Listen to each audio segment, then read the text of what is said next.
تاریخ کے اوراق میں کچھ ایسی کہانیاں محفوظ ہیں جو صرف عقل کو ہی نہیں بلکہ ایمان کو بھی پرکھتی ہیں۔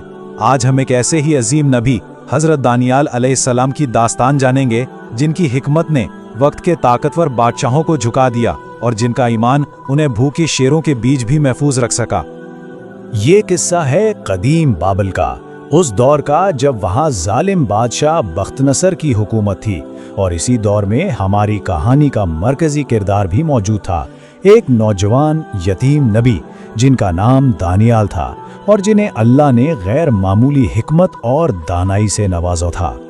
تو اس تجزیے میں ہم حضرت دانیال کی زندگی کے 4 بڑے امتحانات پر نظر ڈالیں گے۔ ایک بچے کی وہ حیران کن حکمت جس نے سب کو دنگ کر دیا، پھر دیکھیں گے ناشکری کی کیا قیمت چکانی پڑتی ہے، اس کے بعد شیروں کے کچھار میں بقا کا وہ مشہور واقعہ، اور آخر میں بادشاہ کا وہ بھولا ہوا خواب جس کی تعبیر کسی کے پاس نہ تھی۔ تو چلیے سب سے پہلے امتحان سے شروع کرتے ہیں۔ یہ وہ واقعہ ہے جب حضرت دانیال ابھی کم عمر ہی تھے، لیکن ان کی ذہانت اور انصاف پسندی نے ایک بڑی ناانصافی کو ہونے سے روک دیا تھا۔ کہانی کچھ یوں ہے کہ سلطنت کے 2 بڑے طاقتور قاضی ایک پرہیزگار عورت پر بری نظر رکھتے تھے۔ جب اس نیک خاتون نے ان کی ناجائز خواہشات کو ماننے سے صاف انکار کر دیا تو انہوں نے مل کر اس پر ایک سنگین جرم کا جھوٹا الزام لگا دیا تاکہ اسے راستے سے ہٹا سکیں۔ اب بادشاہ ایک بڑی مشکل میں پھنس گیا تھا۔ قانون کے مطابق اسی اپنے 2 اعلیٰ عہدیداروں کی گواہی کو ماننا ہی تھا، جس کا نتیجہ یہ نکلا کہ ایک بے گناہ عورت کو موت کی سزا سنا دی گئی۔ لیکن یہیں سے کہانی کا رخ بدلتا ہے۔ ایک پریشان وزیر جو اس فیصلے سے دکھی تھا، اس نے نوجوان دانیال کو اپنے دوستوں کے ساتھ کھیلتے ہوئے دیکھا، اور وہ کھیل کیا تھا؟ وہ اسی مقدمے کا دوبارہ فیصلہ کر رہے تھے۔ یہ دیکھ کر وزیر کے دل میں امید کی ایک کرن جاگی۔ حضرت دانیال کا منصوبہ حیران کن حد تک سادہ اور ذہین تھا۔ انہوں نے اپنے کھیل میں کہا کہ دونوں الزام لگانے والوں کو الگ الگ کیا جائے اور ان سے پوچھا جائے کہ جرم کس درخت کے نیچے ہوا تھا۔ اگر وہ جھوٹے ہیں تو ان کے جواب ایک دوسرے سے نہیں ملیں گے۔ وزیر یہ سن کر فوراً بادشاہ کے پاس بھاگا۔ بادشاہ نے فوراً اس بچے کی منطق کو استعمال کیا۔ اس نے دونوں قاضیوں کو الگ کیا اور ان سے وہی سوال پوچھا۔ جیسا کہ توقع تھی، دونوں نے الگ الگ درختوں کے نام لیے، جس سے ان کا جھوٹ سب کے سامنے آ گیا۔ اس طرح ان کی من گھڑن کہانی بکھر گئی اور سچائی ظاہر ہو گئی۔ اب آتے ہیں دوسرے امتحان پر۔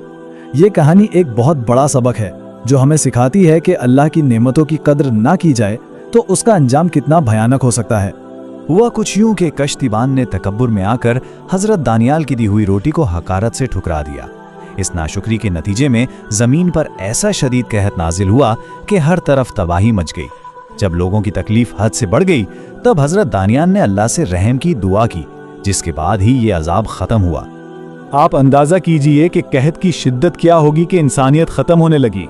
اس کی سب سے ہولناک مثال وہ 2 عورتیں ہیں جو اپنا جھگڑا لے کر حضرت دانیال کے پاس آئیں۔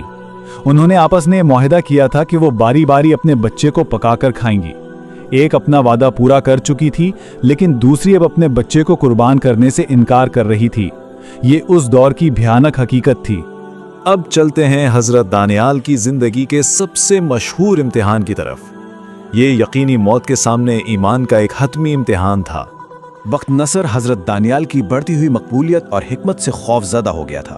اسے لگا کہ یہ نبی اس کی بادشاہت کے لیے خطرہ ہیں۔ اسی ڈر سے اس نے حضرت دانیال کو ختم کرنے کے لیے گہرے کنویں میں قید کروا دیا۔ لیکن بادشاہ کا ظلم یہیں ختم نہیں ہوا۔ اس نے یہی یقینی بنانے کے لیے کہ حضرت دانیال زندہ نہ بچیں، ایک خونخوار بھوکا شیر بھی اسی کنویں میں پھینکوا دیا تاکہ وہ نبی کو چیر پھاڑ ڈالے۔ اور پھر وہ معجزہ ہوا جس کی کسی کو توقع نہ تھی۔ اللہ کے حکم سے اس شیر نے حضرت دانیال کو کوئی نقصان نہیں پہنچایا، بلکہ وہ ایک پالتو جانور کی طرح ان کے قدموں میں بیٹھ گیا جب وہ عبادت میں مصروف تھے، اور اللہ نے ان کی خوراک کا انتظام بھی کیا، ایک دوسرے نبی کو بھیج کر جو ان تک کھانا اور پانی پہنچاتے رہے۔ اب آگے بڑھتے ہیں آخری اور سب سے بڑے امتحان کی طرف۔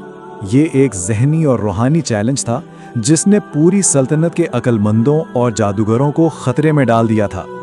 بادشاہ بخت نصر نے ایک دن اپنے تمام نجومیوں اور کاہنوں کو جمع کیا اور ان سے ایک ناممکن مطالبہ کر دیا۔ اس نے کہا، تم نہ صرف میرے خواب کی تعبیر بتاؤ